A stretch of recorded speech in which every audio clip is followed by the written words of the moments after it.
자, 그 지중해 에게해 지역에서 서양 문명 시작이 됐는데 미노타우루스로 그 대표되는 크레타 문명.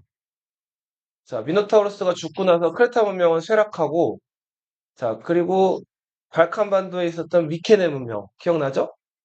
자, 미케네 문명에 도전장을 내민 트로이. 자, 두 세력 간의 전쟁에서 미케네가 승리했죠? 한동안 그 그리스 세계를 미케네가 주름 잡다가 자, 북방에서 글도 모르고 문맹. 네, 문맹이죠, 그죠? 그리고 대신에 철기를 잘 다루는 도리아인들이 내려와서 그리스 세계를 다 무너뜨렸죠. 그 400년 동안 그리스 세계에서는 기록이 없는 암흑기가 이제 계속 진행이 되죠. 어, 그리고 나서 기원전 8세기부터 그 그리스는 산이 많다 그랬잖아요. 네, 그 산 넘어 산, 그 여러 지형에 그 도시국가들이 등장하기 시작했죠. 그 도시국가를 우리 세 글자로 뭐라고 불렀어요? 필스. 네, 폴리스라고 그랬죠. 그죠? 자, 폴리스는 이 사람들 믿는 신들을 섬기는 신전이 있는 아크로, 아크로폴리스. 그리고 사람들이 모여서 뭐 물건을 사고 팔거나 아니면은 뭐 거주하는 네, 광장이 있죠. 이 광장을 뭐라고 불렀어요? 꾸라. 아고라. 자, 이렇게 해서 이 폴리스는 이 아크로폴리스와 아고라로 구성이 됐죠. 이런 게 대략 발칸반도에 1000여 개가 있었단 말이에요. 그러니까 우리나라로 치면은 지금 뭐 여기 지명으로 치면 뭐 대치폴리스, 수서폴리스 이런 폴리스가 있었던 거예요. 마야. 알리 예. 뭐 좀 근데 이제 그 폴리스들이 성격이 다 좀 달랐다 그랬죠. 자, 우리 그리고 그리스 사람들은 자기들을 헬렌의 후손이라고 스스로 불렀다 그랬죠.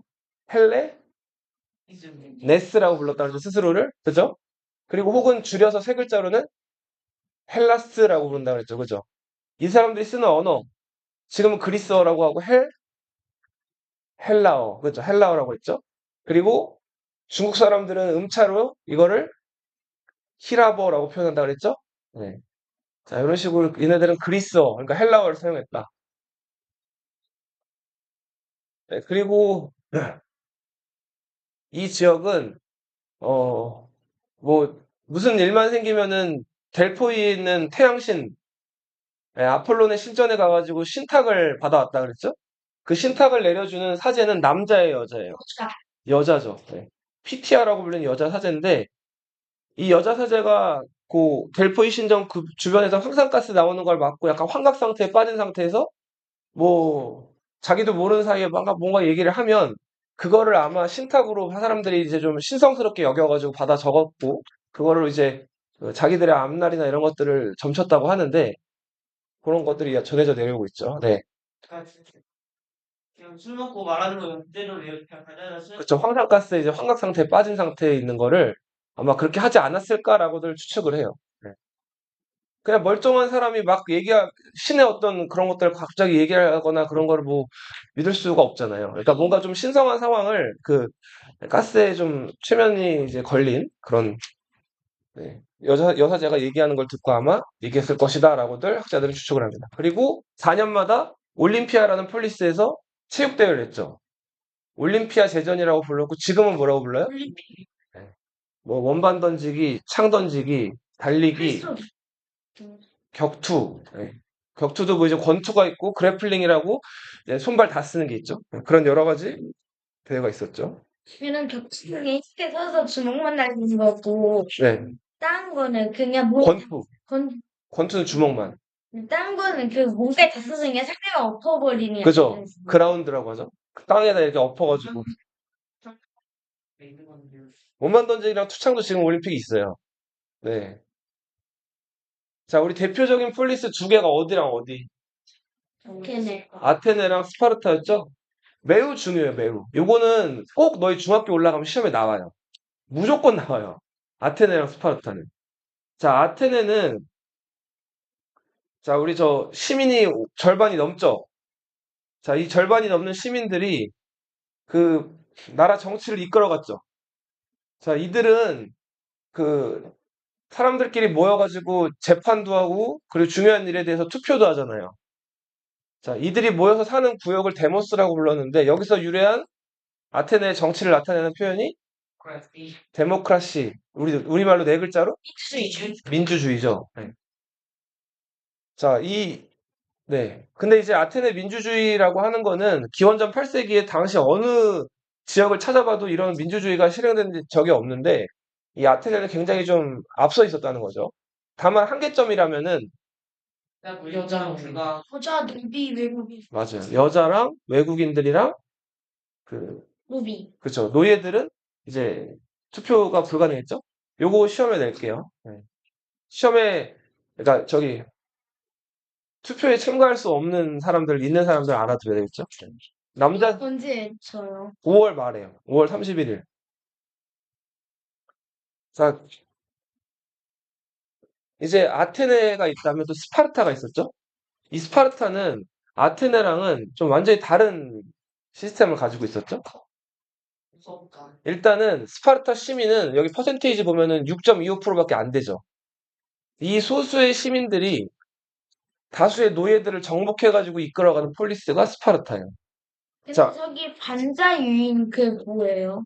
이 사람들은 페리오이코이란 뜻은 변두리 주민들이란 뜻인데 이 사람들은 주로 이제 물건을 사고 파는 상업을 담당하는 상인들이에요. 이 사람들도 그 시민들의 지배를 받았어요. 자, 우리 기억날지 모르겠는데 스파르타가 속한 큰 주가 뭐였죠? 기억나면 이건 이상하고 네. 수원시가 경기도에 속해 있죠. 스파르타는 라코니아 주에 속해 있어요. 자, 근데 그 라코니아 옆에 메세니아라는 주가 또 있단 말이에요. 근데 스파르타 사람들은 그 도리아인들이 여기를 정복해가지고 세운 폴리스거든요. 그 소수의 스파르타 시민들, 도리아인들이 옆에 메세니아를 공격해가지고 메세니아를 자기네 땅으로 만들어요. 그 다음에 메세니아 주민들을 정복하고 이 사람들을 노예로 만들죠. 자, 스파르타는 태어나서 아기가 건강한지 건강하지 않은지를 확인한 다음에 건강하지 않다고 판단되면 어떻게 해요? 절벽에 떨어뜨려 버려. 저번에 우리 영화 봤죠? 그죠? 무서운 거. 그 아기들 해골 막 있었잖아요. 그죠? 자, 그 다음에 얘가 7살이 되면 엄마 품에서 강제로 아무개로가. 뺐죠. 그 다음에 악어개로 집어넣죠. 거기서 하루 10시간씩 무슨 훈련을 해요? 야. 군사훈련을 하죠. 자, 그렇게 해서 20살까지 군사훈련을 받으면서 강력한 전사로 성장을 해요. 탈락하는 사람들은 쫓겨나는 거예요. 예, 노예가 되거나 쫓겨나는 거예요. 그리고 또 하나, 만약에 훈련을 받다가 잘 못해요. 좀, 그러면은 벌을 받는데, 매 맞는 건 당연해요. 매 맞는 거는 거기 우리 저번에 영화에서 봤지만 채찍으로도 맞고, 막 그러는데, 자, 이 벌은 그 지금 선생님이 얘기한 매 맞는 뭐 체벌이나 이런 것보다는 좀 소프트해요. 좀 약한데, 좀 정신적으로 치욕적인 벌도 하나 받아요. 이게 뭘까요? 이 찍어봐봐요. 앉아만 있거나 잠을 못 재우고. 잘 안 자는 거. 사람들이 같은 시야. 네? 노예들 앞에서 망치는. 그래요. 지금 비슷한 게 나와요. 망신을 준다. 그래요. 네, 북한 비난 무대 같은 거.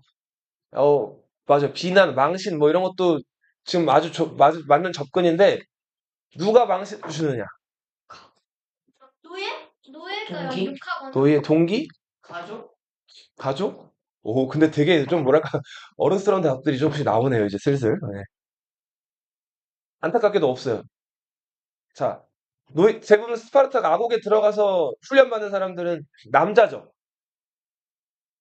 여자들한테. 또래 여자 아이들한테 무시를 당하는 거예요.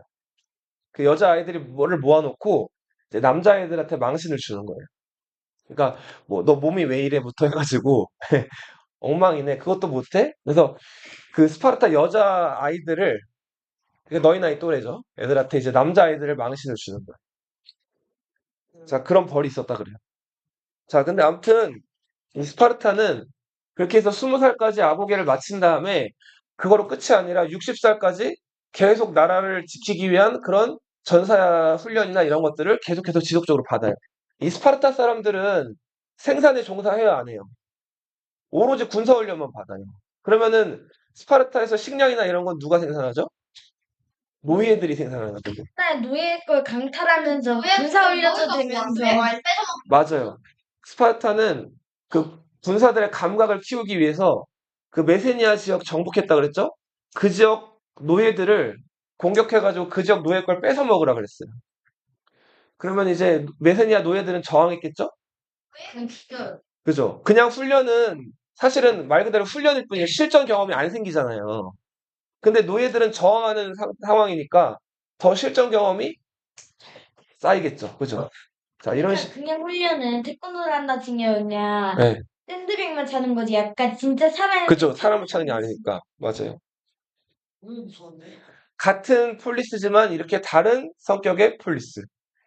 이게 아테네와 스파르타였다. 하나 더 말씀드리면 아테네는 주 산업이 상업이었어요. 상인. 그렇죠. 상업인데 그리스 보면 바다죠, 다 주변이. 당도. 해상 무역.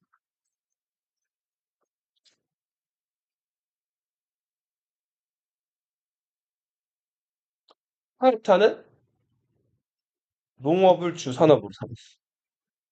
그 농사 지었던 사람들은 그 메세니아의 노예들이라고 했죠. 헤일로타이들. 자, 이거 그 폴리스에 있는 여러 그 폴리스들의 기본적인 군사는 조금씩 형태나 뭐 훈련 방법이 이런 거 다르긴 했지만 기본적으로 이런 스타일이었어요. 자, 여기 보면은 단단히 무장을 했죠? 먼저 머리는 투구. 가슴이랑 배를 가리는 흉갑. 자, 그리고 그 다리. 뭐 들고 있죠? 창. 동그란 거. 약간 그 동그란 거 많죠. 그리고 창. 창. 그리고 창을 던지게 되면 창이 없잖아요. 네. 그럼 뭘 써요? 칼을 쓰죠, 칼. 양손칼, 양손검. 근데 창을 근거리로 양손검도 있고 양손. 근거리예요. 그것도 경우에 따라 달라요. 적이 이렇게 좀 애매한 거리에서 이렇게 올 때는 창을 던지기도 해요. 그럼 창을 던지게 되면은 허리춤에 있는 칼을 빼가지고 싸우는 거예요. 창 던지면 상대방한테 더 이득 아니에요? 네. 근데 창을 맞으면은 진짜. 어, 그냥 창 이렇게 들고 이렇게 적한테 달려가면은 네. 저 여기를 관통해서 그럴 수도 있겠네요. 찌를 보면 창이 던지진 않고 전부 다 창이. 그리고 여기 지금 보면은 다리에 뭐가 또 이렇게 무장하고 있죠. 레깅스. 정강이 보호대. 마지막 아프리카. 레깅스는 우리 로마 시대 때 나올 거예요. 롬바르드족이 입던 그 일종의 하얀 레깅스가 나와요. 자, 이 보세요. 이거 이렇게 무장한 이 무게가 이게 다 대부분 청동으로 만들어졌거든요. 방패만 나무에다가 청동을 두른 거고 나머지는 다 청동이에요. 자, 이거 대략 무게가 27에서 35kg라고 했죠?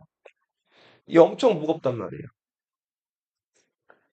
자, 이 무거운 것들을 입은 병사들은 자, 그 막 넓은 평야를 뛰어다니거나 하기에는 적합해요, 부적합해요? 부적합해. 너무 무겁잖아요. 못 뛰어다니잖아요, 무거운 거 하고는. 얘네들은 어디 그쵸. 산이라든지 이런 데 어디 그 골짜기나 계곡이나 혹은 이동을 많이 안 해도 되는 그런 장소에서 싸우는 데 더 유리하겠죠. 자, 이들을 가리켜서 중장보병이라고 불렀어요. 자, 그리스어로는 호플리테스.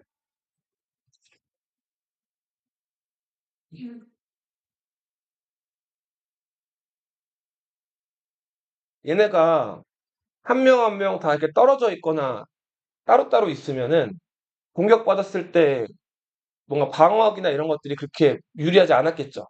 그래서 얘네들은 이렇게 모여서 같이 다니는데 군사적으로 그 어떤 상대를 더 잘 쓰러뜨리기 위해서 이렇게 포지션을 잡는 거를 진이라고 불러요. 진. 뭐라고요? 진. 그치, 그치. 근데 지금 둥글게 진을 쳤어요? 아니면 각을 져서 진을 쳤어요? 각을 졌죠, 각을. 사각형이죠. 네. 사각형을 뜻하는 한자가 뭐죠?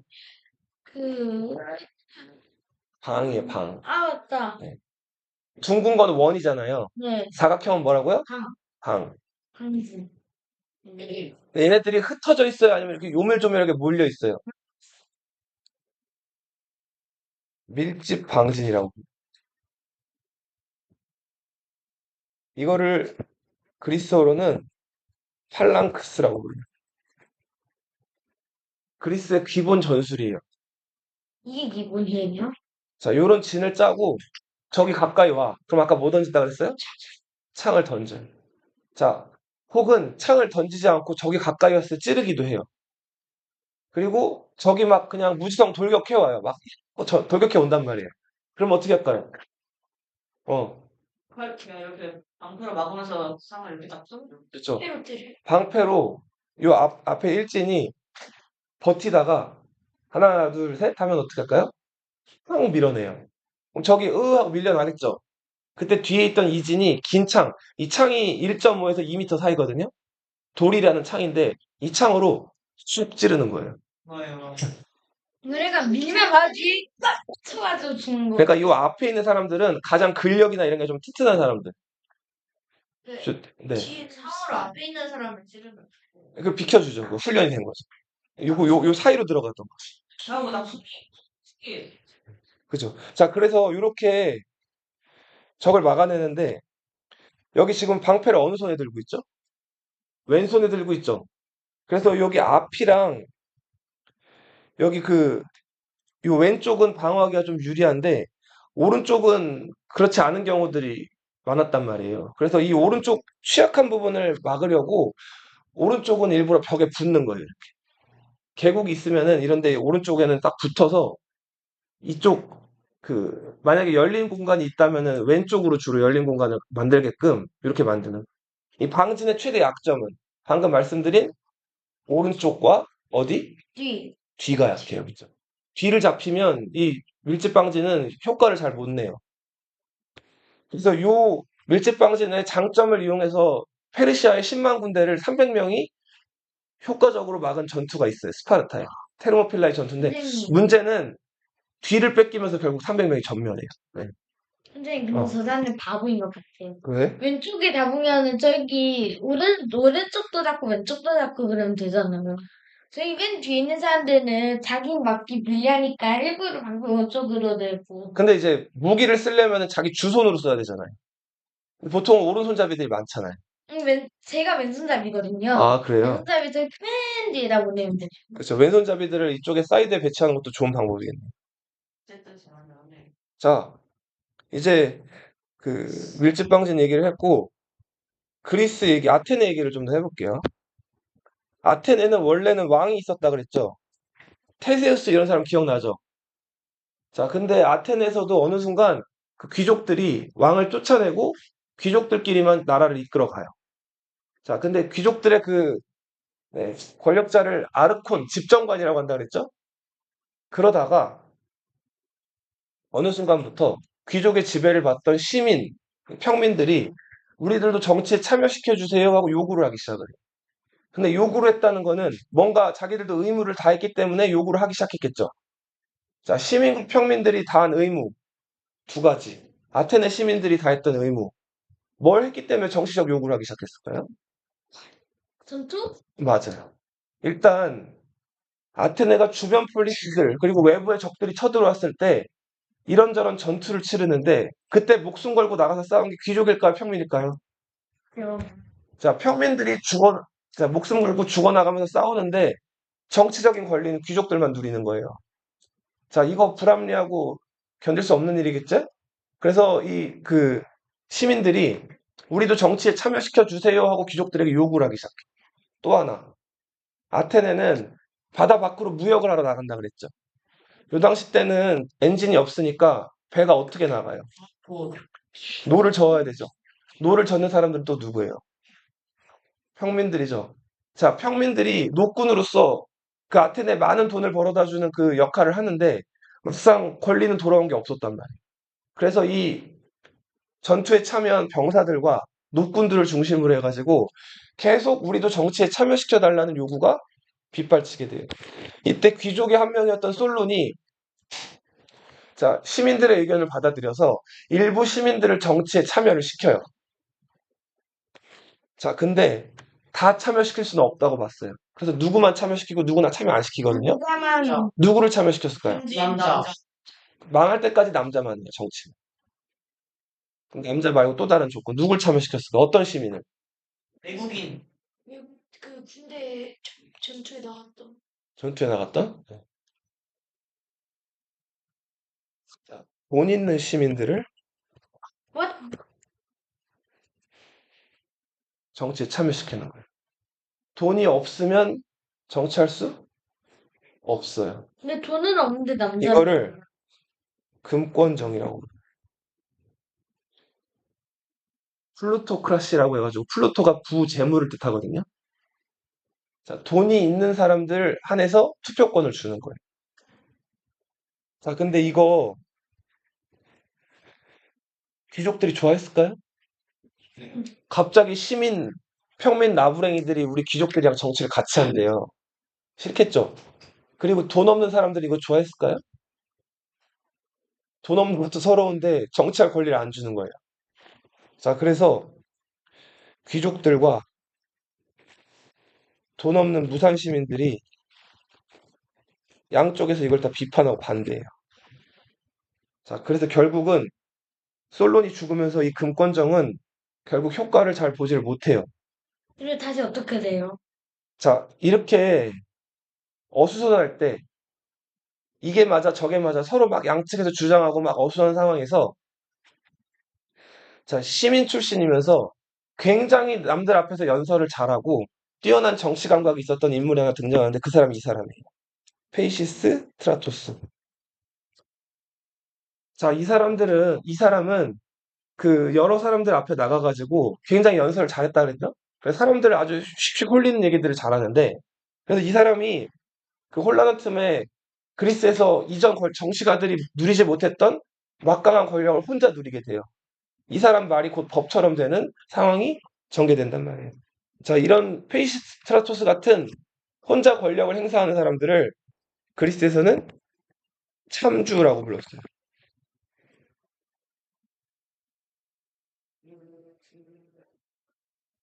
자, 그리고 요즘에는 이걸 뭐라고 하죠? 독재라고 하죠. 독재, 그죠? 독재. 참주가 지배하는 이런 시스템을 참주정이라고 불러요. 독재하면 영어로 딕테이트라고도 하죠. 들어봤나요? 딕테이터? 독재자? 예.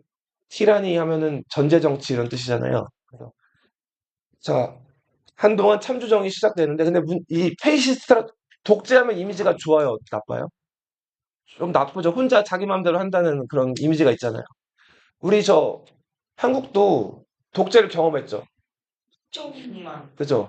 과거에 그죠? 이승만 대통령, 박정희 대통령은 군인이었잖아요. 군사독재, 전두환 군사독재 이런 것들이 있었잖아요. 그죠? 독재하면 이미지가 안 좋긴 한데, 근데 이런 경우도 있어요. 독재의 장점. 왜요? 반란 뭐냐 어, 사람들끼리 안 싸워요. 독재자가 똑똑하고 성실할 경우에 체제가 오히려 안정되는 경우가 있어요. 그죠? 일단은 이 사람 저 사람 얘기할 거를 한 사람 의견대로 한쪽만 보고 가는 거잖아요. 그죠? 그러니까 처음에 나라가 가난하거나 뭔가 구심점이 없을 때는 독재가 순기능도 있어요. 우리 대한민국도 그랬죠. 60년대, 70년대 어려웠던 상황에서 독재자 하나가 나타나가지고 문제도 많았지만 그래도 아무튼 뭐 잘 먹고 잘 살게 만들었잖아요. 어느 정도까지는. 누구예요? 박정희. 네, 박정희 대통령이죠. 근데 이 페이시스트라토스는 그 독재자 중에서도 정치적 감각이 뛰어난 독재자였어요. 그래서 당시 아테네 시민들 불만을 잘 잠재우고 나름 여러 사람들에게 그 정치 참여 기회라든지 이런 것들을 주는 좀 혁신적인 것들을 좀 해요. 네. 좋아했어요. 그리고 이 페이시스트라토스는 한편으로는 너희 그 빵과 서커스란 말 들어봤어요? 독재자들이 자기 마음대로 정치를 하려고 일반 백성들이 근데 민주주의에 관심을 가지고 독재자를 비난하기 시작하면은 정치에 관심을 가지기 시작하면 독재할 수가 없잖아요. 그러면 그 시민들한테 뭔가를 던져줘야지 정치에 관심을 안 가지겠죠. 맛있는 뭘 주면 돼요? 빵. 빵을 주고 맛있는 재밌는 볼거리를 주면 되죠. 그게 뭐예요? 서커스죠. 네. 자, 이 페이시스타토스는 그 빵과 서커스 정책을 참 아주 이른 시기부터 잘 알았어요. 그래서 그리스 사람들한테 선물을 줘요. 그게 드라마예요. 드라마는 드라는 행위하다 많은 결과라 그랬죠? 기존의 서사시를 그냥 낭송하는 거, 여기서 더 나아가서 서정시 노래하는 것에서 더 나아가서 직접 배우들이 나와서 표정, 몸짓, 발짓으로 연기하는 거죠. 연극이라고 하죠. 드라마 중에서도 페이시스트라토스가 그리스 사람들한테 먼저 승부했던 거는 비극이에요. 비극 끝에는 염소를 제물로 태워가지고 바친다 그랬죠? 그래서 트레지디라고 한다 그랬죠? 기억나요? 페이시스트라토스가 직접 드라마를 기획했다는 게 아니고 최고 권력자로서 이 비극이 상연될 수 있는 여건을 만들었고 그 비극 작가들을 초대해서 그 아테네 한복판 아고라에서 연극을 하게끔 한 거예요. 네. 자, 그래서 사람들은 요 3월, 4월만 되면 지금도 그리스에서 비극 연극을 하거든요. 그 그리스 그 아테네 거기 그 신전이나 이런 데 주변에서.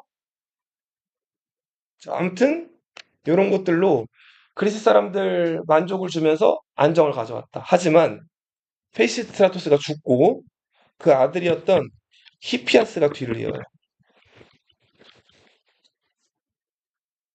아버지 흉내를 내려고 그랬는데 아버지 반에 반도 못한 자식이었어요.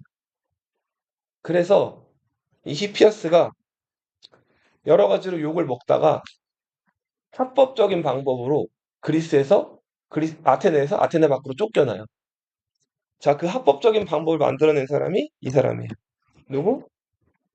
클레이스 테네스.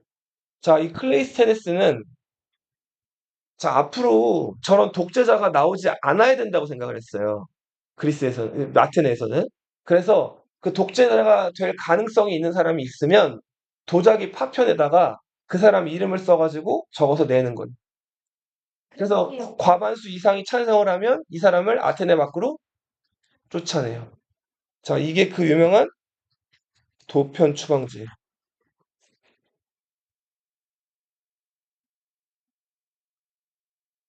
자, 이렇게 해서 도자기 파편에다가 이 사람 이름을 적어가지고 히피아스를 쫓아내버리죠. 자, 근데 이제 이 도편 추방제가 독재자 되거나 문제 있는 사람들 쫓아내는데 되게 좋은 기능도 했지만 이게 역기능도 있었어요. 그치? 싫어하거나 자기한테 감정이 있거나 마음에 안 드는 사람들이 있으면은 그 사람들 이름을 써가지고 이걸 제출할 수도 있죠. 그래서 전혀 죄가 없는 사람이 쫓겨나는 경우들도 있었단 말이에요. 심지어는 이런 일화도 있었어요. 클레이스테네스가 이제 막 정치가로서 뭔가 이름을 알리기 시작했을 무렵에 이제 막 정치적으로 이름을 알리기 시작했을 무렵이니까 클레이스테네스 얼굴을 사람들이 다 알았을까요? 몰랐을까요? 다는 몰랐어요. 이제 막이니까. 다는 몰랐겠죠. 자, 그래서 이제 아테네 이제 시로 들어가고 있는데 어떤 사람이 그 자기가 마음에 안 드는 사람 하나 적었다면서 저기 그 도편 추방에다가 이 사람을 후보로 올리려고 한다 하면서 클레이스테네스를 지나갔어요. 그래서 클레이스테네스가 그 사람을 붙들고 물었어요. 누구를 추방하고 싶은가요? 그렇게 물어봤더니 그 사람이 뭐라 그랬을까요? 클레이스테네스 얘기를 한 거예요. 나는 클레이스테네스를 추방하려고 합니다. 클레이스테네스는 자기 지은 죄가 없죠. 그래서 이 사람한테 물어봤어요. 왜 추방하려고 하는데요? 그냥요. 마음에 안 들어서요. 재수가 없어서요. 자, 이런 식으로 아무런 감각이나 생각도 없는 사람이 그냥 순전히 그냥 자기 마음에 안 든다는 이유로 이렇게 도편 추방의 후보에다가 이 사람을 이제 올리는 거예요. 그래서 실제로 이 투표에서 클레이스테네스가 거의 과반 가까이를 받아요. 원래 정치적으로 유명해지거나 뭔가 뛰어난 능력이 있는 사람들은 좋아하는 사람도 많지만 반대로 어떤 사람도 많아요. 싫어하는 사람도 많죠. 우리 항상 대통령 선거할 때 보면은 대통령들이 겨우 이제 50% 겨우 넘긴 득표율이나 아니면 40% 후반대 굉장히 뭔가 좀 과반 될까 말까한 득표율로 당선이 되잖아요. 그럼 그 나머지 반은 뭔 거예요? 대통령을 반대하는 사람들인 거죠. 자, 그래서 이 민주정치라고 하는 거는 항상 장점만 있는 거는 아니에요. 자, 이런 민주정치, 돼요? 어? 돼요? 그 클레이 얘는 추방 안 돼요. 클레이스티네스는. 자, 민주정치의 문제점은 중우정치라고 하는. 중은 뭘까? 중. 가운데 크라우드. 대중을 뜻해, 대중. 너희 대중이 뭐예요, 대중? 대중교통 인중. 그 대중이 맞아요. 사람들 그러니까 여기 지금 한국에 살고 있는 암흑의 여러 사람들을 말하죠. 그죠? 우는 뭘까, 우? 부담. 멍청하다는 뜻이에요.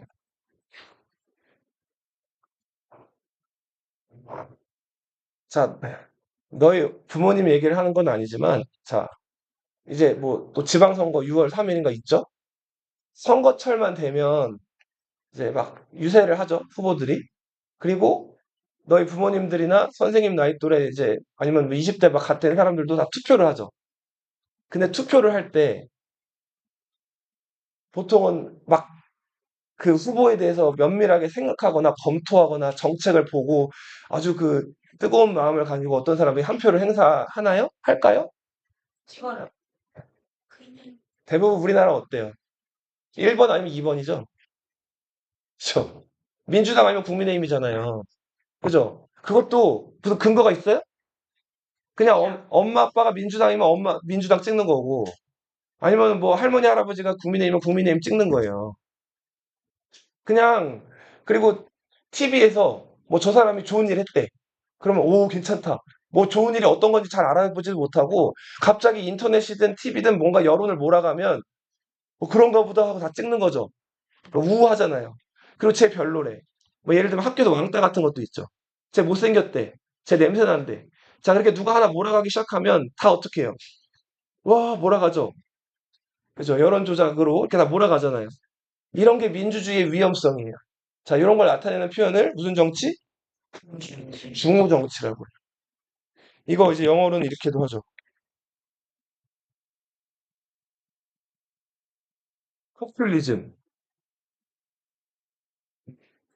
실제로 실천할 정책이나 공약도 아니면서 표를 얻기 위해서 우호하는 대중들의 어떤 인기를 얻기 위해서 그런 남발하는 정책들.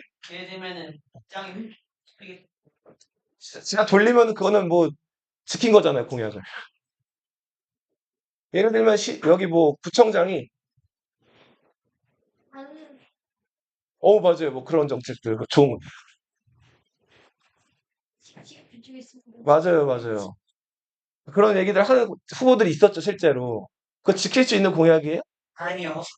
근데 그거 너무 허황되니까 그거는 사람들이 또 안 믿죠, 역으로. 예. 근데 진짜 이제 우리 뭐 대통령이든 국회의원이든 주요 이제 기관의 어떤 장이 된 사람들의 그 공약들 잘 살펴보면 거의 없겠지만 잘 살펴보면 그게 다 지켜질까요? 안 지켜지는 경우들이 대부분 많단 말이에요. 그래서 이런 단점도 있었다. 자, 이제 아테네 얘기를 좀 했고, 그렇다. 그죠? 뭐예요? 우와. 무슨 크다. 자, 우리 그리스 세계가 한창 이렇게, 그쪽이에요. 요건 그냥 보세요. 발전해 나가고 있을 때, 그리스 세계 여기죠, 여기. 이거 무슨 반도예요, 이거? 백한반도죠. 발칸반도. 이거 무슨 섬이에요, 이거? 크레타섬. 맞아요. 미노타우로스 크레타 섬이죠. 여기 무슨 바다라고 불러요? 에게해라. 지중해 안에서도 에게해죠. 그죠? 그리스 세계 요만한 코딱지만 해요. 코딱지 지금 크네요. 예. 근데 지금 여기 보면은 여기 엄청나게 커다란 대제국이 있죠. 아케. 아케메네스 왕, 페르시아죠, 페르시아. 너희 이란이란 나라 들어봤죠? 네. 이란의 조상들이에요. 이란이랑 미국 전쟁 그것 때문에 알고. 자, 이 페르시아는 아케메네스가 앞에 붙은 아케메네스라는 사람이 시조라서 아케메네스 왕조 페르시아라고 이름이 붙은 거예요. 자, 우리 요거 처음부터 들은 사람들은 들었죠? 페르시아사 배울 때. 네, 시한테 덤볐는데 자꾸 져가지고. 맞아요. 그리스한테 졌다 그랬죠? 그 얘기를 지금 할 거예요. 자, 페르시아는 요 앞에 여기 되게 여러 나라들이 나눠져 있었거든요. 이 중동 지역에. 근데 그거를 두 번째로 통일한 나라예요. 첫 번째로 통일한 나라는 어떤 나라였죠? 그런 거 아시리아란 나라였어요. 들어봤어요? 그렇잖아요, 우리. 그쵸. 엄격하고 가혹한 통치. 막 적을 침략해 들어가면 왕의 무덤을 파헤쳐가지고 남의 왕의 뼈를 다 태워버리고. 자, 그런 좀 무시무시한 통치를 한 게 아시리아인데 그렇게 너무 상대방을 다 죽여버리는 통치를 하니까 반발이 일어나서 금방 망해요. 아시리아가 망하고 한동안 분열을 겪다가 기원전 이제 6세기 무렵에 자, 키루스라는 위대한 군주가 나타나가지고 이 페르시아가 이 지역을 다 통일한단 말이에요. 자, 이렇게 넓은 지역을 잘 통치하기 위해서 페르시아는 전국을 20개의 속주라는 걸로 나눴어요. 사트라피라고 하죠. 그리고 이 속주에다가 페르시아 왕의 명령을 듣는 총독들을 보냈어요.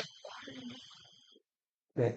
사트라프라고 불리는데, 자, 그렇게 해서 이 대제국을 효과적으로 통치했는데, 앞에 아시리아랑 달리 페르시아는 페르시아가 믿는 종교가 아닌 다른 종교, 그리고 페르시아가 쓰는 언어가 아닌 다른 언어. 자, 그렇게 다른 언어랑 다른 종교를 믿는 사람들을 그대로 포용하고 인정해줬단 말이에요. 두 글자로 수용. 수용이랑 비슷해. 관용. 관용을 베풀었죠. 자, 남과 다름을 인정하다 보니까 제국이 망하지 않고 오래오래 번성하면서 간단 말이에요. 반발도 적었고. 반발이 있었다면 뭐가 있었어요? 뭐, 그거는 서스샤서를 선생님 저 알려줄게요. 저 책을 찾아가지고. 네. 그래서 페르시아가 자, 이렇게 넓은 지역을 잘 통치하기 위해서 곧 여러 지역에다가 길을 연결하죠. 그 다음에 그 왕의 명령을 효과적으로 전달하기 위한 그 교통수단이나 통신수단을 마련한단 말이에요. 자, 여기 지금 보시면은 페르시아에서 신에게 제사를 지내거나 혹은 자기들 조상들에게 제사를 지내는 그 제사적, 그 종교적 수도가 페르세폴리스라면 페르시아 왕이 머물면서 주요 정치적인 안건에 도장을 찍어주는 곳이 정치적 수도가 수사예요. 그리고 니네베는 과거 멸망했던 아시리아의 수도. 사르디스는 페르시아가 새로 차지했던 터키, 소아시아 지역의 중심 지역이에요. 사르디스와 정치적 수도 수사를 연결하는 2,700km에 달하는 어마어마하게 긴 도로를 깔았어요. 소식이 전에 그렇죠. 그래서 왕의 명령을 전달하는 이 길을 무슨 길? 왕의 길이라고 불렀습니다. 아까 20개의 속주를 만들고 20명의 총독을 파견했다고 그랬죠. 얘네들이 땅덩어리가 크기 때문에 반란 일으킬 수 있죠. 얘네들을 항상 감시하고 관찰하는 뭐도 보냈을까요? 감찰관도 보냈는데 그 감찰관들을 뭐라고 불렀죠? 왕의 눈, 왕의 귀라고 불렀던 거예요. 자, 이때 이렇게 아케메네스 왕조 페르시아의 전성기를 이끌었던 거는 다리우스 1세라는 군주였어요. 다리우스. 자, 이렇게 페르시아가 잘 나가고 있었는데 보세요. 여기 소아시아죠. 요 지금 섬들 많죠. 요 지역을 이오니아라고 불러요. 뭐라고요? 요 이오니아 지역들은 가장 나중에 페르시아 지역에 편입된 지역이에요. 자, 이 지역 군주들, 조그만 도시국가의 군주들은 이 페르시아에게 머리를 숙이는 대가로 이제 그 지역에서 왕이라든지 이런 거 계속 할 수 있는 그런 것들을 그냥 인정을 받아요. 대신에 페르시아에게 매년 일정량의 조공을 바쳐야 돼요. 조공 바치고 싶어요? 안 바치고 싶죠. 예전에 그냥 자유롭게 살았는데. 그리고 이 도시 국가들은 여기에 트로이도 있었거든요. 그리스와 일찍부터 가깝잖아요. 밀접한 연관을 가지고 자, 일찍부터 교류, 외교 여러 가지들을 이 그리스랑 같이 공유했단 말이에요. 자, 근데 갑자기 페르시아의 지배를 받게 된 거예요. 이오니아 식민 도시들이 자기들끼리 힘을 합쳐서 페르시아에 대해서 반란을 일으켜요. 음, 자, 그리고 이 사르디스를 공격해서 페르시아 왕의 동생을 죽이기도 해요. 자, 페르시아 왕 다리우스 1세가 화가 잔뜩 났어요. 자, 막대한 군대를 보내가지고 이오니아 반란을 진압해요. 근데 이오니아 식민 도시들이 이 큰 페르시아에게 뭘 믿고 반란을 일으켰을까요? 그리스. 그죠? 뒤에 믿는 구석이 있었어요. 이 뒤에 그리스 지역과 꽤 긴밀하게 연관이 돼 있었고, 특히 이오니아 도시들을 지원하겠다는 폴리스가 몇몇 있었어요. 자, 그 중에 대표적인 폴리스가 아테네였어요. 어디? 아테네. 아테네. 스파르타는 해군보다는 뭐가 강하다 그랬죠? 육군, 그죠? 농업과 육군 이런 게 강하기 때문에 배를 몰고 이오니아와 교역을 한다든지 이렇게 여기까지 뭔가 지원하러 간다는 거는 조금 어려워서 아테네가 이 이오니아 식민 도시의 든든한 후원자였단 말이에요. 자, 다리우스 1세가 요 식민 도시들을 다 제압한 다음에 자, 알아봤더니 뒤에 배후에 아테네가 있는 거예요. 자, 사실 페르시아는 일찍부터 이 그리스 지역에 눈독을 들이고 있었고 어떻게 하면 적을 쳐들어가나 이제 호시탐탐 노리고 있었는데 때마침 아테네가 이오니아 반란에 개입됐다는 게 명백해졌죠. 자, 그래서 다리우스 1세가 많은 군대를 이끌고 그리스 세계를 침공하기로 해요. 자, 첫 번째 침공은 배를 타고 요렇게 요 에게 해안가를 따라가지고 가다가 요 지역, 요 지역에서 아토스 곧이라고 부르는 지역인데 이 지역에서 폭풍우를 만나가지고 몰고 갔던 배가 대부분 침몰해요. 자, 그래서 첫 번째 원정은 성공 실패? 실패. 여기 나와 있어. 네, 뒤에 나와 있죠. 네. 자, 그래서 이제 아토스 곧 나와 있죠, 여기? 네. 첫 번째 원정은 화살표가 돌아가 있죠. 이 원정은 성공 실패? 실패. 자, 그런데도 다리우스 1세는 굴하지 않았어요. 일단 페르시아는 국력이 워낙 왕성했고 군대도 많았기 때문에 언제든 군사를 더 동원해가지고 그리스를 침략할 자신이 있었단 말이에요. 그래서 이번에는 자, 그리스에 있는 폴리스가 천여 개 있었다 그랬죠? 여러 폴리스에게 자, 편지를 보내요. 뭐라고 편지 보냈을까요? 페르시아가 그리스 폴리스에게 편지 보냈다고. 사신 보내거나. 어떻게, 뭐라고 편지 보냈을까요? 너네 나라 멸망시킬 거야? 항복해라. 자, 대부분의 폴리스들은 페르시아가 쳐들어온다니까 무서웠겠죠. 자, 그래서 항복하라는 얘기에 대해서 수긍을 한단 말이에요. 자, 당시 페르시아가 여기 그리스에게 항복을 요구하면서 원했던 게 두 가지가 있어요. 아주 원초적인 거예요. 두 가지. 찍어봐요. 뭘까요? 땅 나왔어요. 땅 맞았어요. 딩동댕. 땅은 여기서 얼스라고 표현했어요. 대지의 여신 가이아, 얼스. 예. 그리고 또, 땅 말고, 우비. 사람. 노비 사람 말고, 군사. 력. 원초적인 거, 마시는 거, 술. 아, 물. 자, 흙과 물을 내놓아라. 이게 페르시아 다리우스 1세 요구였어. 흙과 물이라고 하는 거는 이 대지와 강 이런 것들을 뜻한단 말이에요. 근데 니네 땅은 달라 이거예요.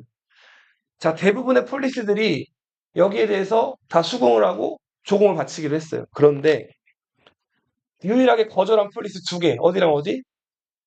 그쵸. 스파르타, 아테네 두 폴리스만 거절을 했어요. 자, 아테네는 페르시아 사신들이 왔을 때 어떻게 거절했을까요? 아니. 아테네 방식대로. 말로. 죽였어요? 저 판결에서 투표를 해요. 투표.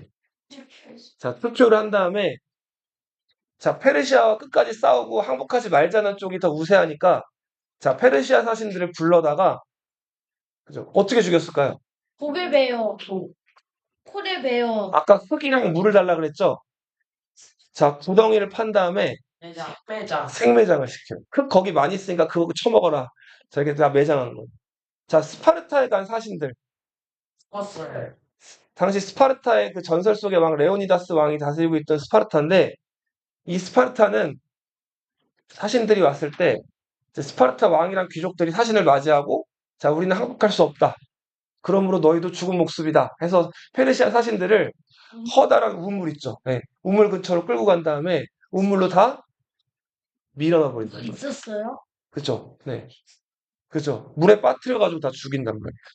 그거는 필수라고 그래서 그밖에 못 써. 그렇겠죠? 자, 그렇게 해서 이 스파르타랑 아테네가 사실상 페르시아에게 전쟁을 선포하게 된 거예요. 자, 이 다리우스 1세가 배를 이끌고 자, 이렇게 화살표 보이는 대로 자, 쳐들어왔어요. 자, 처음 쳐들어온 첫 번째 격전지는 되네? 여기였어요. 어디? 아테네 근처에 있는 마라톤 평원이었어요. 페르시아 군대가 추정되기로만 2만 5천 명이 왔어요. 많이 왔죠? 자, 근데 아테네는 닥닥 긁어 모아도 페르시아를 이길 만한 병사 숫자가 안 됐어요. 많이 잡아봤자 10,000명이었어요.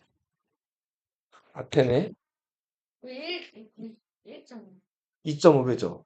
자, 숫자적으로 부족한 아테네가 자, 그래도 저 끝까지 페르시아랑 싸우자고 했던 데가 자기네 말고 또 있잖아요. 어디 있었죠? 스파르타한테 구원을 요청. 이때 배를 띄우는 거는 페르시아 함대가 있었기 때문에 어려웠고 사람이 뛰어갔어요. 자, 이게 246km였어요. 며칠 동안? 이틀 동안. 20만에 하루에 몇 킬로씩 뛴 거예요? 123km 뛴 거죠. 하루에 시속 13km로 10시간씩 뛴 거예요.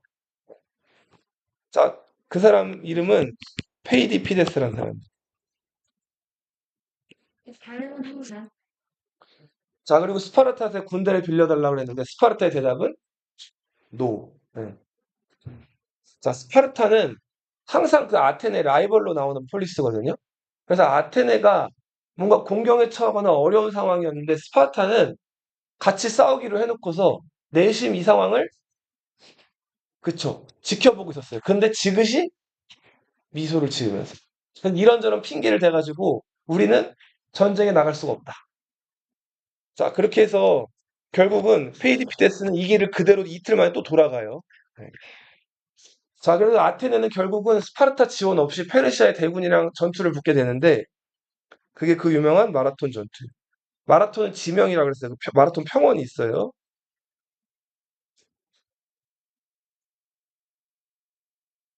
자, 여기 보시면은 빨간색이 페르시아 군대고 파란색이 그죠? 파란색이 저 아테네 군대예요. 자, 여기 보시면 두꺼운 데가 군사가 더 많겠죠? 두꺼운 쪽에 4,000명, 4,000명. 가운데는 몇 명이에요? 2,000명. 자, 이 아테네 주력 부대는 중장보병이죠. 그죠? 근데 스파르타 부대보다는 조금 무장이 가벼워요. 아테네 부대가. 그래서 조금 더 뛰기는 유리해요. 그래도 여전히 청동으로 무장한 중장보병이고 여기 페르시아 군대는 경보병이에요. 어, 그죠? 경보병들은 경은 가벼울 경자거든요. 무장이 되게 가벼워. 그리고 이렇게 뭔가 뛰어다니거나 활동하기 좋은 옷을 입고 있어요. 그리고 얘네들의 주 무기는 한 손에는 그 칼도 여기 옆구리에는 칼도 차고 있지만 주 무기는 활이에요, 활. 자, 그래서 얘네는 그 자기네 원래 그 페르시아가 평야가 많은 지대란 말이에요. 그래서 막 그 넓은 평야지대에서 뛰어다니면서 적이 보면은 활을 쏴가지고 제압하는 그런 부대였단 말이에요. 자, 그래서 얘네들은 적이 오면은 적이 어느 정도 거리에 왔으면은 하늘을 향해 가지고 일제히 휘슬을 쏴요. 예, 그쵸. 하늘이 비를 내리게끔 만드는 거예요. 그래서 적을 이제 의학을 죽여놓은 다음에 적한테 가가지고 적을 이제 찌르거나 죽이는 건데 이 페르시아 군대가 이제 하늘을 향해서 시위를 당긴 다음에 활을 일제히 쏴요. 자, 근데 이때 그리스는 어떤 전술을 택했냐면 자, 일단은 군대를 셋으로 나눴죠. 근데 가운데가 좀 얇고 양쪽 날개가 두껍죠. 얘네가 지금 화살표 보면 다 어디로 가고 있어요? 앞으로 뛰어가고 있죠. 자, 일단 앞으로 뛰어가는 이유는 활이 날아오면 그거를 피하기 위해서. 이 활 날아오는데 떨어지는 지점에 자기들이 있으니까 앞으로 막 뛰어가는 거예요. 자, 뛰어간 다음에 페르시아 군대랑 자, 붙어 싸워요. 자, 붙어 싸우다 보면 이 아무래도 양 날개 쪽은 군사도 많고 더 튼튼하기 때문에 이 페르시아 군대를 점점 압도해서 누르죠. 근데 가운데 쪽은 어때요? 병사 숫자가 얇기 때문에 조금씩 밀린단 말이에요. 자, 양 두꺼운 날개가 이 지금 뛰어온 기세를 이용해가지고 이 옆에 있는 페르시아 군대를 무찌르고 얘네를 완전히 격퇴시킨 다음에 자, 페르시아 군대가 앞으로 나와 있는 거를 옆에서 같이 포위해서 싸먹었단 말이에요. 자, 이런 전술을 뭐 이렇게 얘기를 했는데 양쪽의 날개로 적을 감싸서 포위하는 전술이라고 해서 이렇게 불러요. 양익 포위 전술. 익이 뭘까요? 익? 날개예요, 날개. 하객진 들어봤죠? 이 양익 포위 전술을 효과적으로 구사해서 페르시아 군대를 격파했던 장군이 밀티아데스예요. 조선에 이순신이 있다면 그리스에는 밀티아데스가 있어요. 그리스 사람들이 되게 좋아하는 영웅이.